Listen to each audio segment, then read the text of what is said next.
FPL is finally back and we can start building our first draft. So in this video, I'm going to reveal my current draft and why I'm currently avoiding both Cole Palmer and Bukayo Saka. So you want to stick around for that one. And of course, if you look forward to it, please do drop a like on the video. And of course, smash the subscribe button, especially if you are new around here. Daily videos throughout pre-season. So enough waffling. Let's get into today's video. So first and foremost, before anything else and building those FPL drafts, we need to get a quick understanding of the rule changes that they have introduced in the game, because it is a bit of a groundbreaking year, it must be said, and we do need to establish what is actually going on this year before we can build our teams, because it's going to really dictate who those 15 are. So I've just highlighted a few of the key points that you need to know about. First up, we have seen an increase from maximum of 2 free transfers to 5. So in years gone by, there have been a few occasions where managers have looked at their 2 free transfers and played one just because they need to,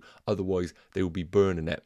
In this year, we can actually roll beyond 2 free transfers to 3, 4 and 5. So that is super exciting, and it gives the opportunity for managers to almost have mini wildcards throughout the season, which is going to be important in particular in those fixture swings. So please do be aware, it is the first season ever we have got 5 free transfers available to us if we roll them. Next up, what we need to note about these transfers is, whereas beforehand, if you used your wildcard or your free hit chip, if you had 2 free transfers available, it would then reset to 0 or 1. This is not the case at all. If you have 4 free transfers, then play a wildcard or free hit, you will then, after using the chip, come back to 3 or 4 transfers, whatever you had prior to that. And that is going to be massive. That is going to be a game changer, because if you used your wildcard to completely revamp your team, a couple of weeks after that, if you had 3, you could use 5 free transfers to rejuvenate the team once again. So super important to note that. The other thing, we have got a new FPL chip, but neither we or FPL headquarters know exactly what it is. They are branding it as the mystery chip. They're telling us we'll know before January 2025. Your guess is as good as mine. Maybe let me know in the comment section what you think the mystery chip is. But we have one, we just have no idea what it is. So I wouldn't really be too concerned about that right now. And finally, we have seen a slight change to the bonus point system. Now again, we don't really know what happens with the bonus point system, but it is worth noting that the changes that have happened, and we will deep dive into this in a future video, it is going to be worse for defenders because they actually get negative bonus points for every goal conceded, not just the clean sheet like the previous seasons. And I think it's better for attackers. We get more bonus points for shots on target, and in particular for fouls won. So people like Bukayo Saka, people like Phil Foden or Jack Grealish are really going to be elevated in terms of their baseline bonus points. So really excited about a few of these changes, and a little bit and ahhing about the mystery chip. So let me know your thoughts in the comment section. Of course, let's get into what you're here for, my current FPL draft. So to kick things off, we have the goalkeepers. Now, you will know, and again, we will come on to this in a future video about how I like to structure my team. I don't personally think in the years that I've played FPL, the 5 or 5.5 million goalkeepers are worth investing in. I always believe that there is a 4.5 million goalkeeper that is better value than the more expensive option. We've seen it with Jordan Pickford last year, and we've seen it with people like Emi Martinez in years gone by. And I do think we will get another one that emerges this year, even though it isn't as clear as previous seasons. And I want to say this as well, I do not like rotating goalkeepers. I think it is a major headache for you, and you never truly can predict which goalkeeper is the best unless you get a huge fixture swing, like someone having Man City away versus Ipswich at home, and those are very rare, those situations. So right now, I've highlighted Robert Sanchez as the #1 pick. Now, this might be a little bit unusual because we don't even have an established understanding whether he is going to be Chelsea's #1. But what we've seen from Maresca in his time at Leicester is that he does really like to have the goalkeeper part of the team in build-up phases. So he prioritises the actual technical ability of a goalkeeper over maybe the shot-stopping ability. And of what is available at Chelsea right now with Petrovic, Sanchez and Bertolini, I think Sanchez is the #1 goalkeeper right now. Of course, we need to monitor pre-season, but Petrovic too is 4.5 million. So regardless, as long as Chelsea don't recruit in the summer for a goalkeeper, we are going to have a starting 4.5 million goalkeeper for our teams. And when we look at the fixtures coming up for Chelsea, Man City at home in game week 1 is not ideal. But I also think when I'm looking at game week 1, if it is going to be the case where it's a tough fixture, at least has the opportunity for some save points. So let's just rule out game week 1 because it isn't ideal. But beyond this, we have Wolves away, Palace at home, Bournemouth away, West Ham away, Brighton at home. Couple of tricky away games, but regardless, I think at 4.5 million, there is enough value in these Chelsea goalkeepers to justify going for them, as opposed to the 5 millions like Vicario, Martinez, or even the 5.5 million options like Ortega, Edison, or Alisson. Now, in terms of the backup goalkeeper, unfortunately, I haven't seen any 4 million goalkeepers that are going to emerge.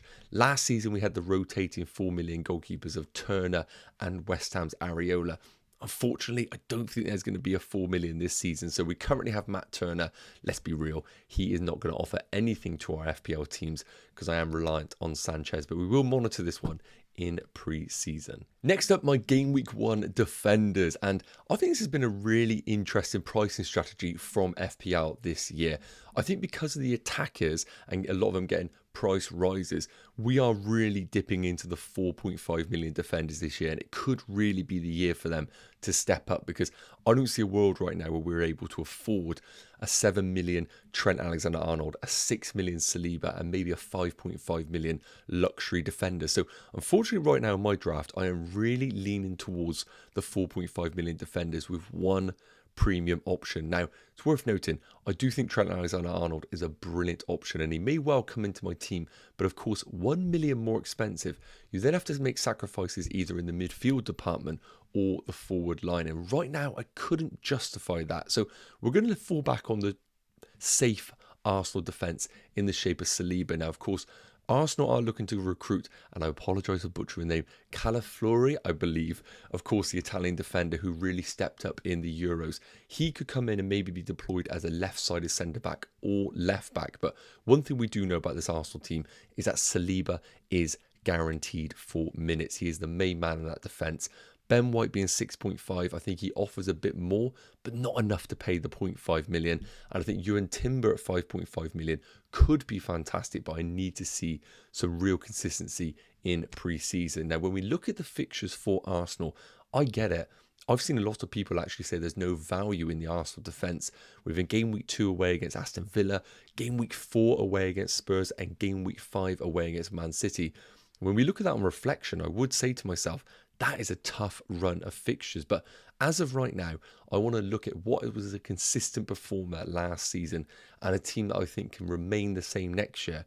And I think that's going to be Arsenal. So my premium defender right now is going to be Saliba, but I am open for debate regarding that team.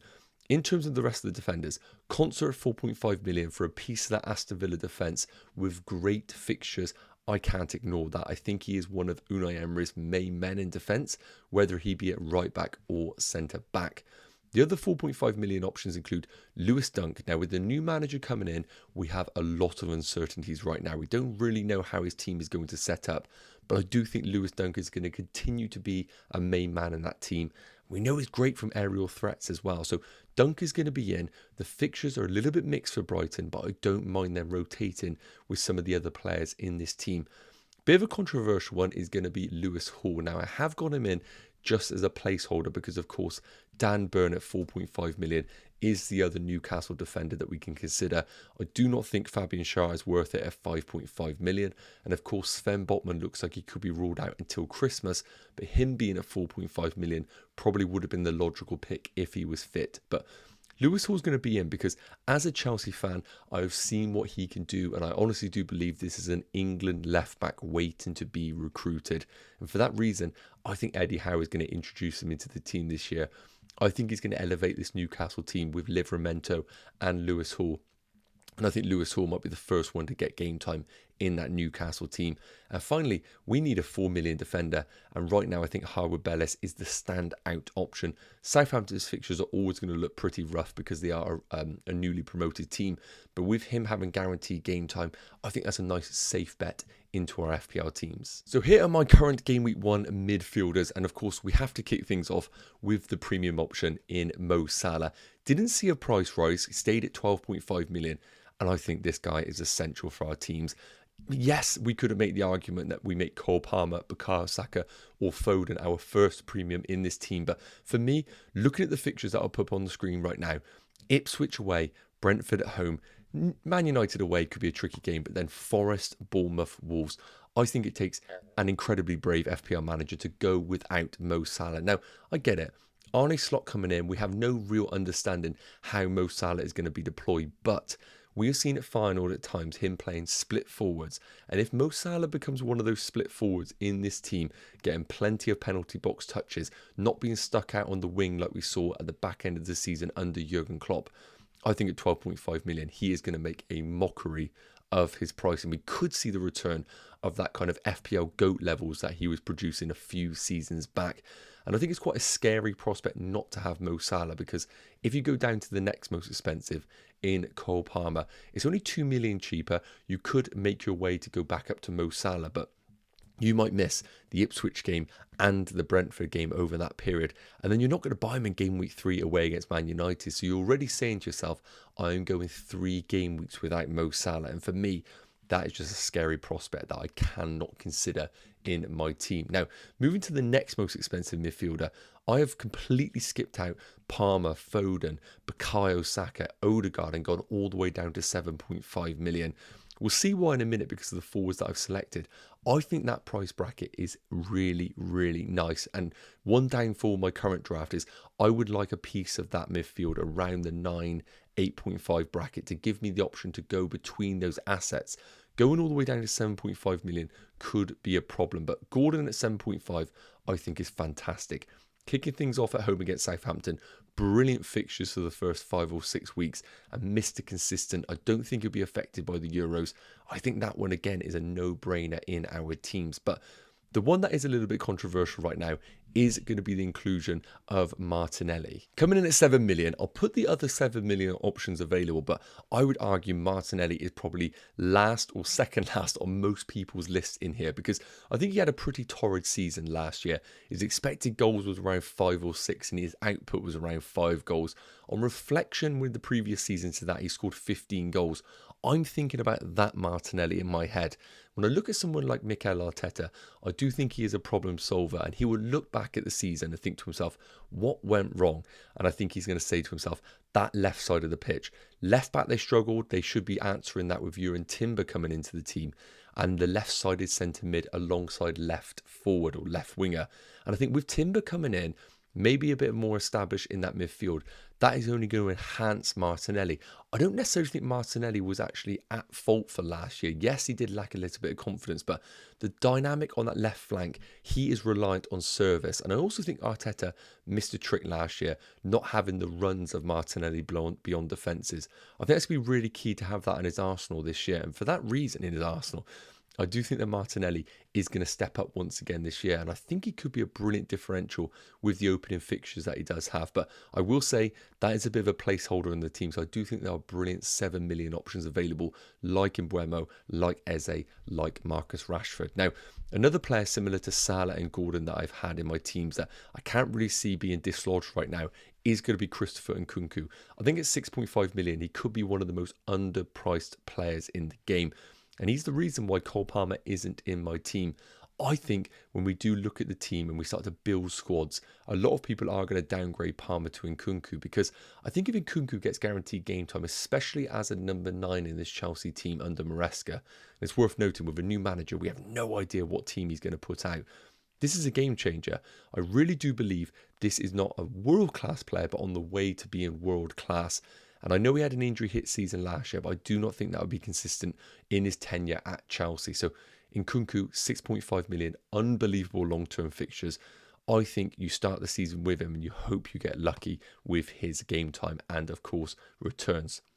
Finally, we have gone for Aston Villa's Rodgers. A bit of a differential here, maybe a little bit of a risk, but good back end of the season last year, being rewarded with loyalty from Unai Emery. I think at 5 million, this could be a steal. My main concern, Villa's midfield is pretty stacked and we could see some rotation here. So something to think about with my team. I think that one is really up for grabs, but I just wanted to raise the awareness of Rodgers at 5 million. This one could be a consideration. I believe he's already scored in pre-season. And finally, we have my current forwards, and let's get straight to it. The big talking point right now is Erling Haaland's price at an eye-watering 15 million. This is an FPL record, him being priced at this. More than him last time, more than Thierry Henry, more than Van Persie, more than Cristiano Ronaldo. Haaland has become royalty in FPL.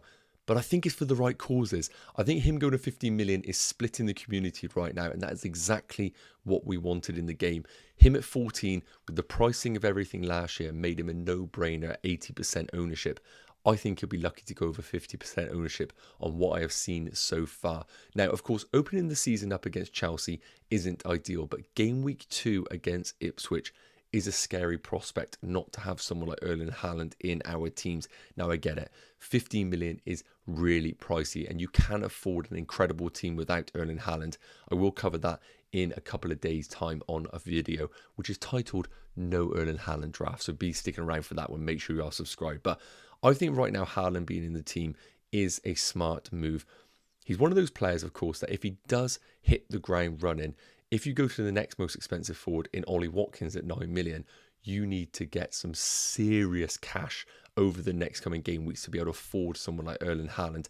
And if he does go off against Chelsea, then comes into the Ipswich game with you not owning him, that is going to be a scary, scary prospect. So I always like to have a premium in each area that allows me to downgrade to other options. And I currently have that with Erling Haaland for game week 1, knowing that if he isn't looking fresh, I can downgrade him to an Alexander Isak if I want to. So that's my current thoughts on Haaland, is to put him in our game week 1 squads. And I've also gone for Ollie Watkins. Now, there's a big debate right now, Watkins versus Isak, and I do think that Isak is a phenomenal option. But I do have coverage right now in the Newcastle attack with Anthony Gordon. It would be a different conversation if he wasn't in the team. And I think with Ollie Watkins, he was phenomenal last year. 19 goals, 18 assists. The one thing I will say is this. He had an expected assists of 4.5. So I do not think we're going to see the returns of those assists next season. But I can see him maintaining that goal scoring output. And importantly, he could be on penalties as well, with Douglas Luiz moving to Juventus. So that is massive for Watkins. We could see him elevated as an FPL option. But based on the underlying numbers, I think a 200-point season is fair for him. I think if he exceeds it, that'll be an incredible season once again. Finally, the third forward is going to be João Pedro. Very popular pick in a lot of teams, and he could be a bit of a game changer at 5.5. When we're looking at FPL value, him and Nkunku are the two that I think are incredible. If, of course, under a new management at Brighton, he gets guaranteed game time, this is just breaking the game. And of course, on penalties as well, in a potentially attacking Brighton team, I don't see a world where people go for a 4.5 million forward. I think you find the additional million and you bring in João Pedro into your team. So that is going to be the current game week 1 team.